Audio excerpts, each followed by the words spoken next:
In the quiet suburban neighborhood of Riverdale Heights, nestled along Maplewood Drive in Arlington, Texas, the Johnson family was the picture of perfection. Pastor David Johnson, a man of unwavering faith, had built his reputation over the years as a compassionate leader at Grace Fellowship Church. His sermons were said to move hearts, and his words carried the weight of moral authority. Beside him stood his wife, Margaret Johnson, a graceful and supportive partner who led the church choir every Sunday. Together, they were admired not just for their dedication to the church, but for the loving home they had created for their teenage son, Athan Johnson. At just 17 years old, Athan was the kind of kid everyone in the neighborhood loved. He was intelligent, kind, and charismatic, with dreams of one day becoming a graphic designer. But Athan carried a secret, one that he had kept hidden from everyone, including his parents. What happened next would send shockwaves through the community. On a warm spring evening in March 2023, inside the modest family home at 2436 Maplewood Drive, Athan sat down with his father to share a truth he had carried alone for too long. He revealed not just his identity, but also the love he had found, a relationship with his boyfriend, Jordan Reese, another student at Arlington High School. Athan believed this confession would set him free, but what it ignited instead was a fury so intense that it shattered the walls of their once peaceful home. The events that followed would turn the Johnson family from a symbol of unity into the focus of one of the most shocking cases Arlington had ever seen. How could a man of God, someone whose mission was to preach love and acceptance, commit such an unthinkable act? Tonight we dive deep into this devastating case. What happened in the days and weeks leading up to that tragic night? And how did a respected pastor lose sight of his own teachings? If you're ready to explore the full story, make sure to like this video, subscribe to the channel, and drop a comment below. Let us know what you think about this case and what we, as a society, can learn from it. Now let's begin. The Johnson family had lived in their modest two-story home at 2436 Maplewood Drive for over a decade. Arlington, Texas was the perfect backdrop for their lives, a peaceful community where families attended block parties, kids played in the cul-de-sac, and Sundays were reserved for church. David Johnson, a 45-year-old pastor, was the heart of Grace Fellowship Church, located just 5 miles away on Elmwood Avenue.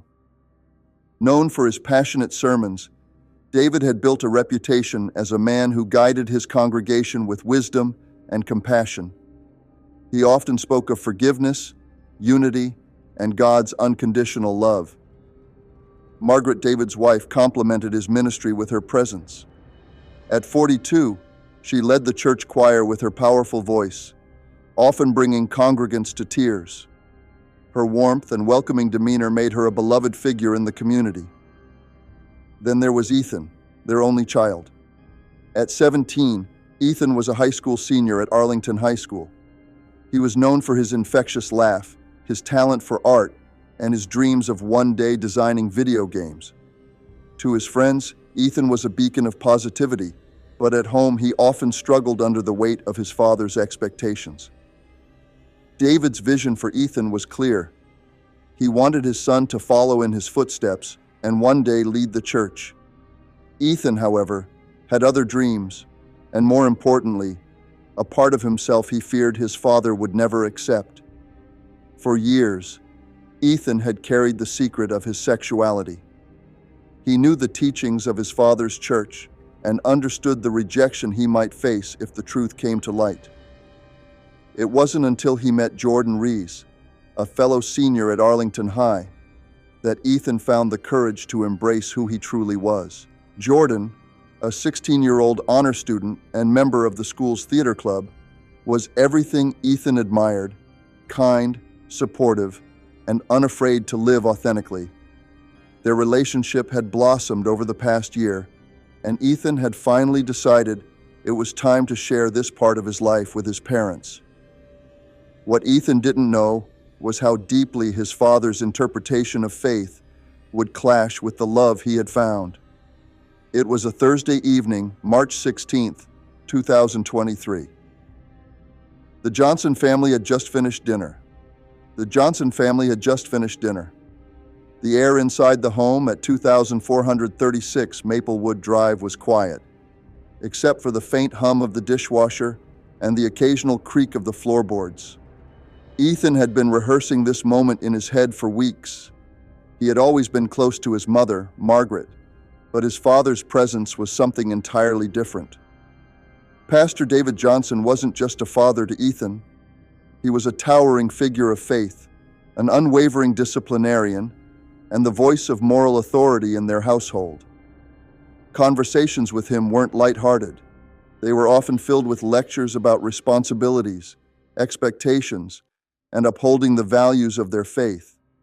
That night, Ethan made a decision he had postponed countless times.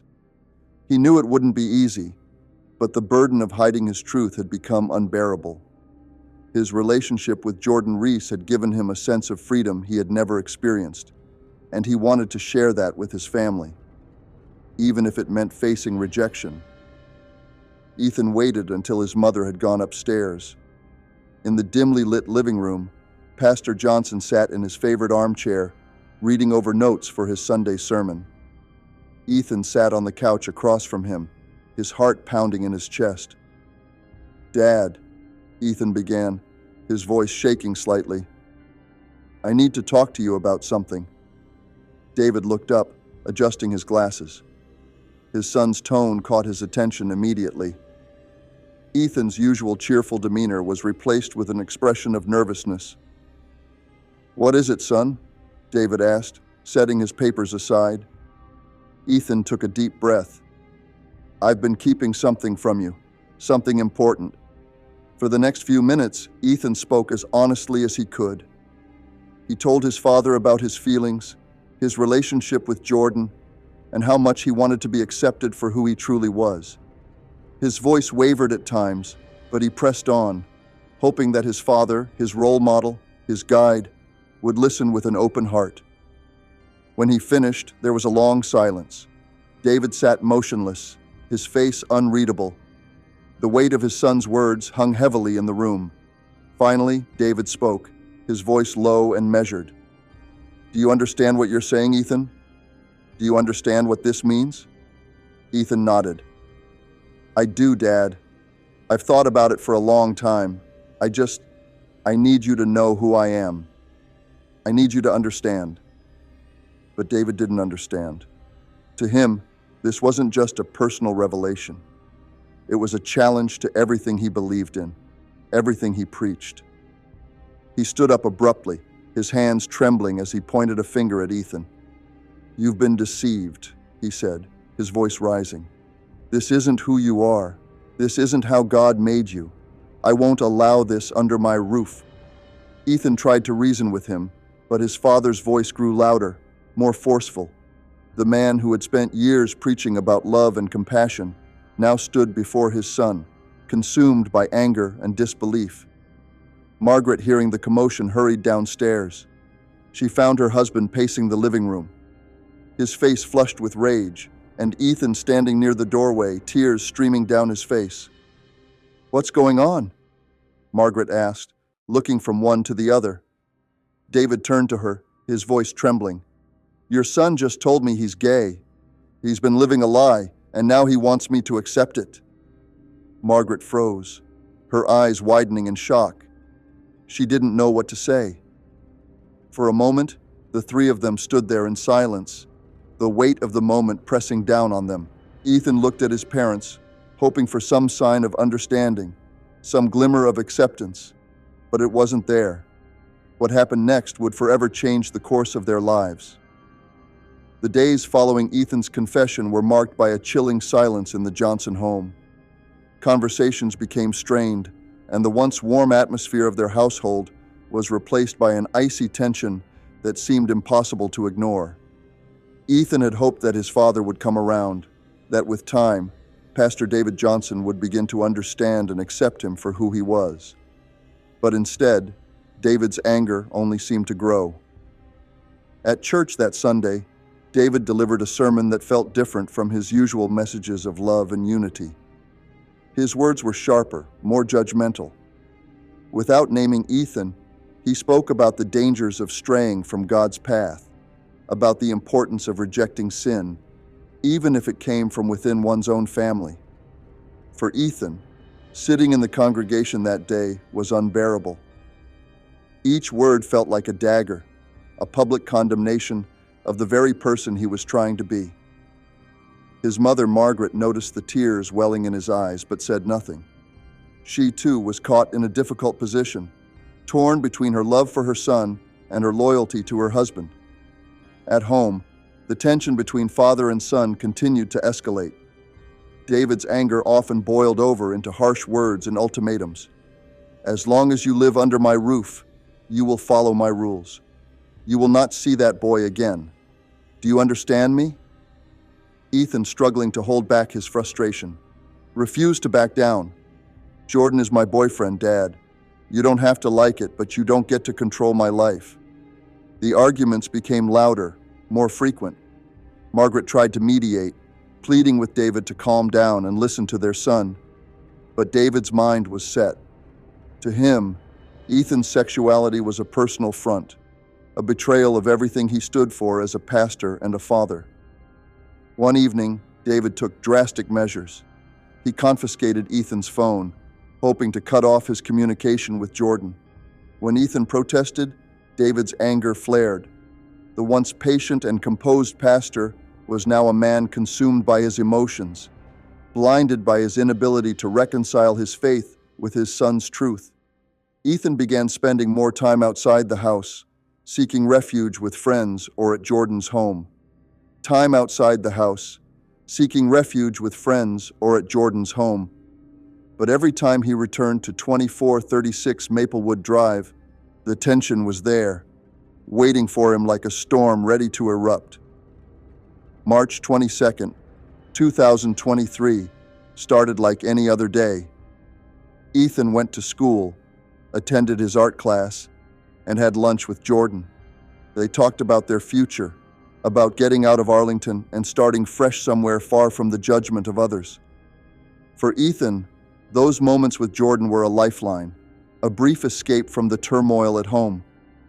But that evening, when Athan returned home, the atmosphere felt different. His father was waiting for him in the living room, his arms crossed, his expression stern. On the coffee table, Athan's confiscated phone, its screen lit up with messages from Jordan. David wasted no time confronting his son. I told you to stop seeing him, Athan, and yet you've been lying to me, sneaking around behind my back. Athan, tired of the constant conflict, stood his ground. You can't control who I am, Dad. I love him, and nothing you do is going to change that. What happened next is not entirely clear. According to court documents and police reports, the argument escalated quickly. Witnesses later reported hearing shouting coming to the house, followed by a loud crash. In a fit of rage, David lost control.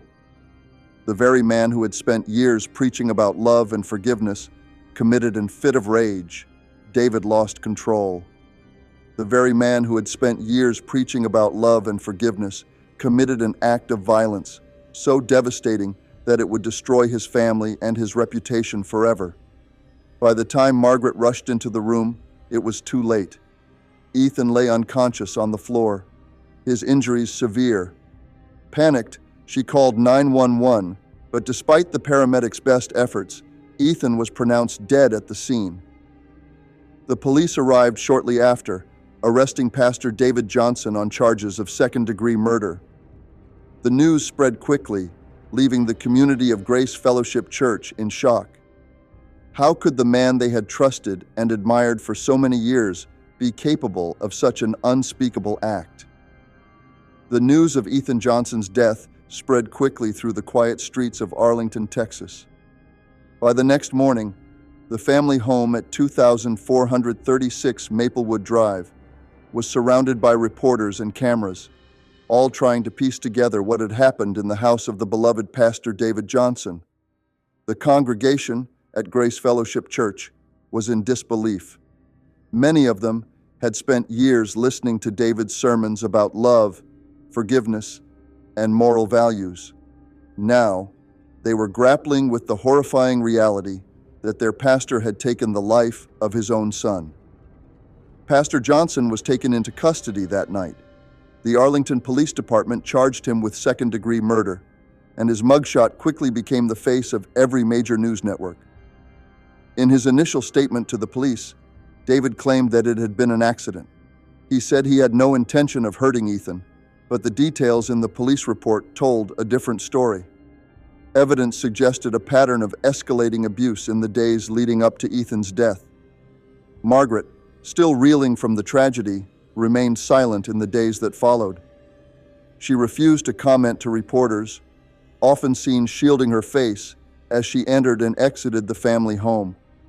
Friends close to her described her as heartbroken and torn, struggling to reconcile the actions of her husband with the man she thought she knew. The Arlington community was split in its response. Some members of Grace Fellowship Church rallied around David, citing his years of service and expressing disbelief that he could commit such an act. Others condemned him, calling for justice for Athan and demanding that the church take a firm stance on the matter. Athan's friends and classmates at Arlington High School held a vigil in his memory. Hundreds of students gathered in the school auditorium, holding candles and sharing stories about the bright, talented boy whose life had been cut short. Jordan Rise, Athan's boyfriend, was among them. In an emotional speech, he spoke about Athan's courage and the love they shared. "Athan wasn't just my boyfriend," Jordan said through tears. "He was my best friend. He made me believe in myself when no one else did, and he deserved so much more than this."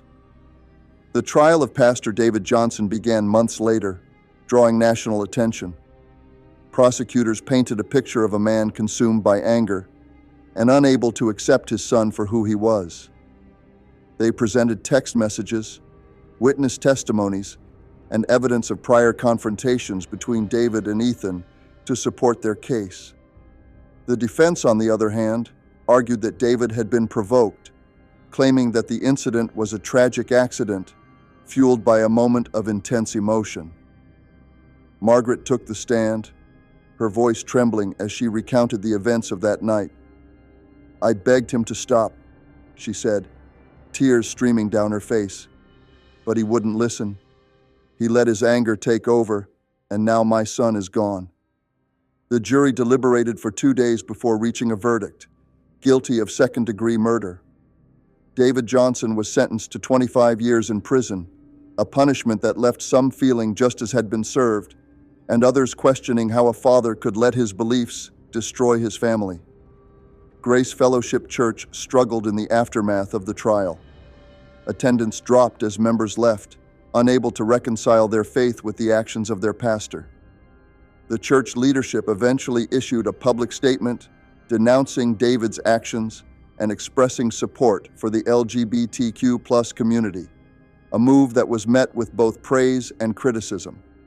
Athan's death also sparked a broader conversation in Arlington and beyond. Activists and advocacy groups used his story as a rallying cry for greater acceptance and support for LGBTQ+ youth, particularly in religious communities. For those who knew Athan, his legacy became a symbol of courage and resilience. A scholarship was established in his name at Arlington High School to support students pursuing careers in the arts, ensuring that his dreams would live on through others. Athan Johnson's tragic death sent shockwaves far beyond the quiet streets of Arlington, Texas. It ignited a nationwide conversation about the intersection of faith, family, and acceptance, a conversation that continues to this day. At the heart of this tragedy lies a difficult question.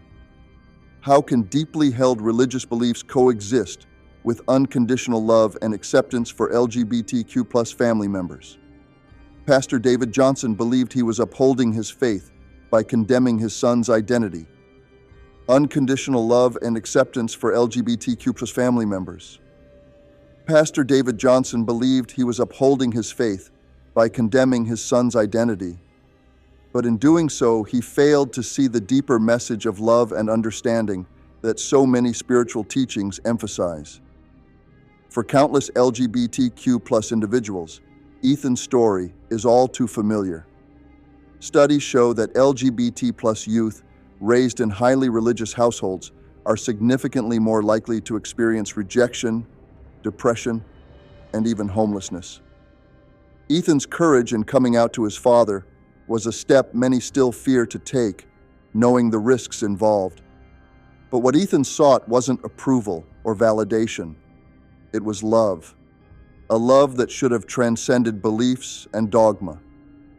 Athan's death also exposed the responsibility of faith communities in fostering acceptance and compassion. While some members of Grace Fellowship Church stood by Pastor Johnson, others used the tragedy as an opportunity to reflect on their own biases. Churches and religious organizations across the country began reevaluating their stances on LGBTQ+ issues, with some introducing support groups and educational programs aimed at building understanding. Activists urged religious leaders to prioritize the well-being of their congregants over rigid interpretations of doctrine.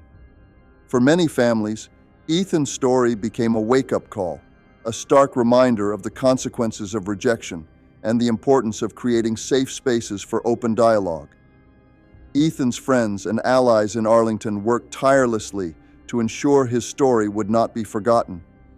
In collaboration with local LGBTQ+ advocacy groups, they launched the Athan Johnson Memorial Fund, dedicated to providing resources and counseling for LGBTQ+ youth and their families.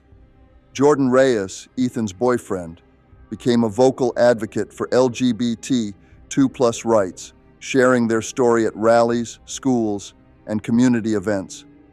Athan's life mattered, Jordan often said, and his story is a reminder that we need to love louder, fight harder, and never let hate win. Athan's death also highlighted the devastating toll that intolerance can take on families. In the aftermath of the tragedy, the Johnson family was left shattered. Margaret, once a devoted wife and mother, now lived with the unbearable pain of losing her son and watching her husband's downfall. Psychologists and family counselors point to the importance of early intervention and education in preventing such tragedies. Programs aimed at helping parents navigate conversations about identity and sexuality have shown promise in reducing conflict and fostering understanding. Athan's story is one of heartbreak, but it is also one of resilience. It serves as a stark reminder of the power of love, the importance of acceptance, and the urgent need for change in how families and communities approach issues of identity and faith. Organizations like the Trevor Project, PFLAG, and GLAD have long been at the forefront of this fight, offering resources, hotlines, and support networks for LGBTQ+ youth and their families. Their work is vital in ensuring that no one else has to endure what Athan did. Athan's courage in standing up for who he was should never have led to his death. His story is a tragic reminder of the work we still have to do as a society to create spaces where every individual feels safe, accepted, and loved for who they are. But even in tragedy, Athan's life serves as a beacon of hope. His bravery has inspired conversations, ignited change, and brought people together in ways he may never have imagined. For every person who has felt alone, afraid, or rejected, his story stands as proof that you are not alone, and there are people in communities ready to stand by your side. What are your thoughts on this heartbreaking story? Do you think faith and love can coexist in these situations? Let us know in the comments below. We would love to hear your perspective. If you found this story impactful, please give this video a like, share it with someone who might benefit from hearing it, and make sure to subscribe to our channel if you haven't already. Your support helps us continue to share these important stories. Thank you for watching, and we'll see you in the next video. Until then, stay safe, take care of one another, And remember, the power of love and understanding can change the world.